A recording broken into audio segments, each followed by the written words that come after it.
So very good morning to everyone, this side Richa. आज हम आपको ये बताने वाले हैं कि बेसिकली जो डायरेक्ट सेलिंग ऑर्गेनाइजेशन है, जो भी नेटवर्क मार्केटिंग ऑर्गेनाइजेशन है, उस ऑर्गेनाइजेशन की हिस्ट्री क्या है, यानी कि वो ऑर्गेनाइजेशन स्टार्ट कैसे हुई है।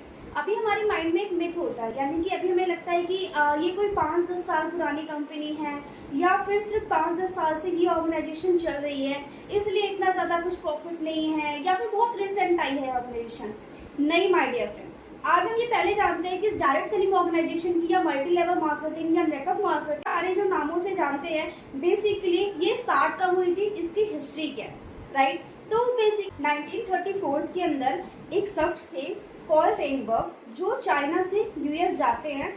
ऑलरेडी एक कंपनी वो यूएस जाके स्टार्ट करते हैं, क्योंकि उन्होंने देखा कि चाइना में लोग अपने हेल्थ को लेके बहुत अवेयर हैं, लाइक एज न्यूट्रिशन लेते हैं, सप्लीमेंट्स लेते हैं, या फिर वो बेसिकली होम रेमेडीज यूज करते हैं, राइट। लेकिन जब उन्होंने यूएस जाके देखा तो उन्होंने देखा कि वहाँ पे लोग अपने हेल्थ को लेके इतने ज्यादा कॉन्शियस नहीं है। Person are not very conscious about their health की मुझे अपनी हेल्थ के बारे में इतना सोचना चाहिए, फूड से जो भी चीज़ें नहीं कंप्लीट हो पा रही है, मुझे सप्लीमेंट्स यूज करना चाहिए, राइट। तो उन्होंने यूएस जाके एक ऑर्गेनाइजेशन स्टार्ट की, एक कंपनी स्टार्ट की, और उसका नाम रखा कैलिफोर्निया वाइटामिन्स। ये कंपनी कैलिफोर्निया यूएसए से स्टार्ट हुई, लेकिन धीरे धीरे बहुत अच्छे लेवल पे प्रमोट हो गई, यानी बहुत अच्छे लेवल पे कंपनी ने ग्रो करना स्टार्ट कर दिया, बहुत अच्छे लेवल पे बिजनेस बनाना स्टार्ट कर दिया।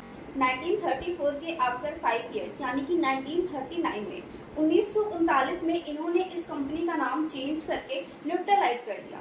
अब न्यूट्रालाइट कंपनी का इन्होंने अच्छे से प्रचार किया। इन्होंने देखा कि बेसिकली जो मेरा बिजनेस आ रहा है वो रेफरेंस बेस से ज्यादा आ रहा है, यानी कि जो भी मेरे कंज्यूमर हैं, जो भी लोग बिजनेस प्रोडक्ट को परचेज कर रहे हैं, वो इसको वर्ड ऑफ माउथ प्रमोशन करते हैं, तो बेसिकली मेरा बिजनेस ज्यादा जनरेट हो रहा है। तो उन्होंने सोचा कि मैं अलग अलग जगह अपने डिस्ट्रीब्यूटरशिप जनरेट करूं, उससे कहीं बेहतर मेरे पास ऑप्शन क्या है कि मैं जो भी मेरे कंज्यूमर है इन्हीं को मैं डिस्ट्रीब्यूटर बनाता हूँ, यही वर्ड ऑफ माउथ के जरिए मेरे प्रोडक्ट को प्रमोट करेंगे और मैं इनको इनका मार्जिन दे दूंगा। तो इन्होंने अपने डिस्ट्रीब्यूटर को ये ऑफर दिया, उन्हें समझाया कि आप हमारे प्रोडक्ट को प्रमोट कीजिए और हम आपको उस पर कमीशन देंगे।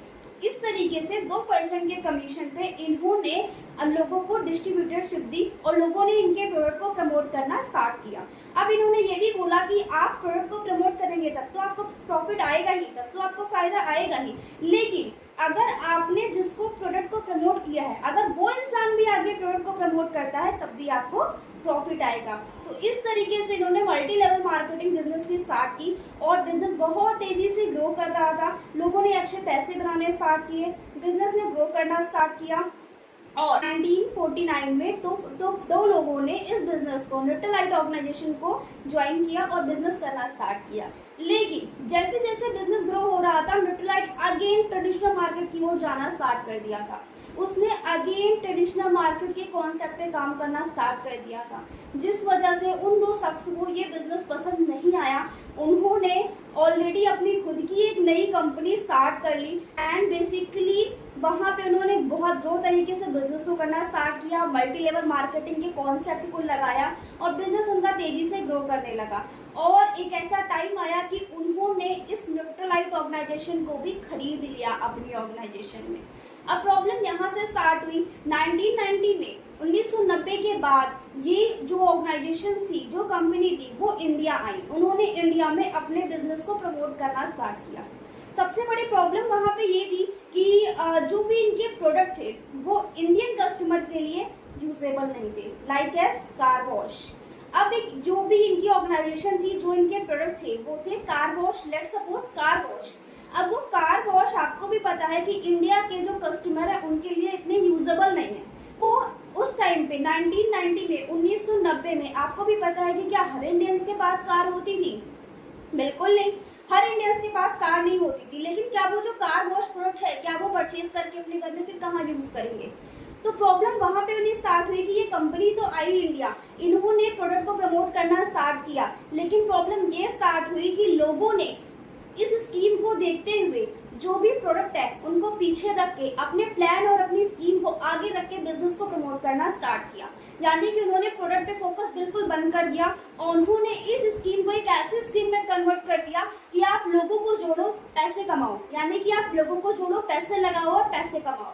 और उनकी इस पैसे लगाओ और पैसे कमाओ की जो भी स्ट्रेटेजी थी वो पूरी चिट फंड वाली स्ट्रेटेजी थी, जिसके अकॉर्डिंग लोगों के माइंड में बहुत ही क्लियर और बहुत ही नेगेटिव इमेज बन चुकी थी नेटवर्क मार्केटिंग या डायरेक्ट सेलिंग को लेके, क्योंकि उन्होंने चिट फंड और पॉन्जी स्कीम के जरिए बिजनेस को करना यहाँ पे स्टार्ट किया। और बहुत सारे लोगों के इंटेंशन और नियत प्योर ना होने के रीजन से, उनकी इंटेंशन क्लियर ना होने की वजह से लोगों ने बहुत सारे लोगों के पैसे लगवाए एंड उस पैसे को लेके वो फरार हो गए। अब आप सोच के देखिए कि आप एक ह्यूमन है, आप एक पर्सन है, अगर आप कहीं पे पैसा लगाते हैं और कोई इंसान आपका पैसा लेके गायब हो जाता है, फरार हो जाता है, वो आपको कांटेक्ट नहीं करता, तो क्या आपके माइंड में एक अच्छी इमेज बनेगी? नहीं।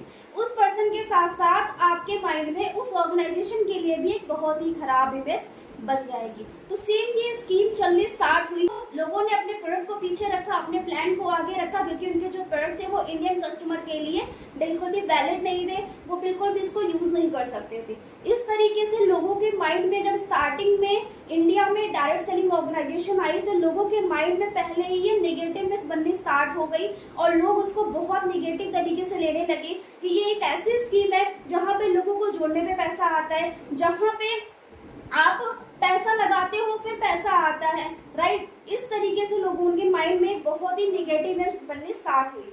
आज अभी के टाइम पे लोगों के माइंड में 99% बहुत ही क्लियर इमेज है। उसके भी रीजंस हैं। सितंबर 2016 में इंडियन गवर्नमेंट ने ऑलरेडी डायरेक्ट सेलिंग के लिए कुछ गाइडलाइंस जारी किए थे, जो ऑलरेडी आप गूगल पे जाके पढ़ सकते हैं, जो आप बिल्कुल देख सकते हैं कि ऑलरेडी डायरेक्ट सेलिंग के लिए बहुत सारी गाइडलाइंस जारी हो चुकी हैं सितंबर 2016 से। जब वो गाइडलाइंस जारी हुई तो बहुत सारी ऑर्गेनाइजेशंस ऐसी थी जो क्लोज हो गई। रीजन, क्योंकि वो पॉन्जी स्कीम पे काम करते थे, वो चिट फंड पे काम करते थे, पैसा लगाओ और पैसा बनाओ उनका सिस्टम था। उनके पूरी ऑर्गेनाइजेशन में प्रोडक्ट नाम की चीज ही नहीं थी। तो अभी भी अगर मैं आपको अवेयर करना चाहूँ और मैं आपको यही कहना चाहूँ कि हाँ, चीजें स्टार्ट जरूर निगेटिव वे से हुई थी, लेकिन वो आज निगेटिव वे पे नहीं है। अगर आपको भी कोई डायरेक्ट सेलिंग ऑर्गेनाइजेशन चूज करना है या आपको भी कोई नेटवर्क मार्केटिंग या मल्टी लेवल मार्केटिंग को चूज करना है, तो आपके माइंड में बहुत क्लियर इमेज होनी चाहिए इस चीज की कि आप कभी भी किसी ऑर्गेनाइजेशन को चूज करो तो फर्स्टली आप ये देखो कि ऑर्गेनाइजेशन के प्रोडक्ट्स क्या हैं। पूरी की पूरी ऑर्गेनाइजेशन प्रोडक्ट पे चलती है। अगर आप कोई भी ऑर्गेनाइजेशन सेलेक्ट करते हो, कोई भी ऑर्गेनाइजेशन को चूज करते हो अपना करियर स्टार्ट करने के लिए, तो firstly main focus on that product. क्या उनके प्रोडक्ट वर्थ इट हैं? क्या उनके प्रोडक्ट रीपरचेजेबल हैं? क्या आप उनको यूज कर सकते हो दोबारा? क्या वो आपको रिजल्ट देते हैं? तो it's humble request and my suggestion कि आप डायरेक्ट सेलिंग को लेके पहली चीज तो अपने माइंड में जो भी मिथ है उसको क्लियर करो कि डायरेक्ट सेलिंग बिल्कुल जब इंडिया में आई थी तब जरूर बहुत सारे लोगों के माइंड में निगेटिविटी थी। उसका भी रीजन है। आप अपने आप से एक सवाल करके देखो कि अगर आप 100 अच्छे काम करते हो तो शायद आप फेमस नहीं होते, लेकिन अगर आप एक बुरा काम करते हो तो आपको पता है कि वो बुरे काम को लेके आप जरूर फेमस हो जाओगे, राइट। तो यही सेम चीज डायरेक्ट सेलिंग या नेटवर्क मार्केटिंग के साथ हुआ। कुछ लोगों ने फ्रॉड किया, कुछ लोगों की वजह से 99% लोगों के माइंड में बहुत ही निगेटिव मिथ बन गई डायरेक्ट सेलिंग को लेके या नेटवर्क मार्केटिंग को लेके। लेकिन I am very clear, I am 100% sure about this कि अगर आप एक राइट ऑर्गेनाइजेशन को चूज करते हैं अपना करियर बनाने के लिए या डायरेक्ट सेलिंग के लिए, तो of course you will never regret in your life. So firstly कभी भी आप कोई ऑर्गेनाइजेशन चूज करते हैं तो आप बहुत बारीकी से उसको देख ले ऑर्गेनाइजेशन कितने टाइम से चल रही है, क्या टर्नओवर है, प्रोडक्ट क्या है, रेवेन्यू क्या है, रीपरचेज क्या है, राइट। इन सारी इंफॉर्मेशन को चेक करके ही आप किसी डायरेक्ट सेलिंग ऑर्गेनाइजेशन या नेटवर्क मार्केटिंग ऑर्गेनाइजेशन को चूज करें, बिकॉज ये आपके करियर की बात है। और बिल्कुल लोगों के माइंड में मिथ थी, लेकिन आज 99% लोग ऐसे हैं जिनके माइंड से मिथ क्लियर हो चुकी है कि डायरेक्ट सेलिंग अगर एक राइट ऑर्गेनाइजेशन है डायरेक्ट सेलिंग में तो वो पॉन्जी स्कीम या चिट फंड पे काम नहीं कर रही है। आपकी ऑर्गेनाइजेशन के पास प्रोडक्ट होने चाहिए और प्रोडक्ट भी ऐसे होने चाहिए जो वर्थ इट हो, यानी कि लोग उसको यूज कर सके, एक बार नहीं बार बार यूज कर सके। बाकी thank you so much, that's all from my side. Hope so आपको ये चीज क्लियर हो गई होगी कि पहले के टाइम में लोग डायरेक्ट सेलिंग को लेके या नेटवर्क मार्केटिंग को लेके नेगेटिव क्यों थे। ये रीजंस थे उनके, क्योंकि अगर उनके साथ कुछ गलत हुआ है, उनके साथ फ्रॉड हुआ है तो उनका नेगेटिव होना बनता है।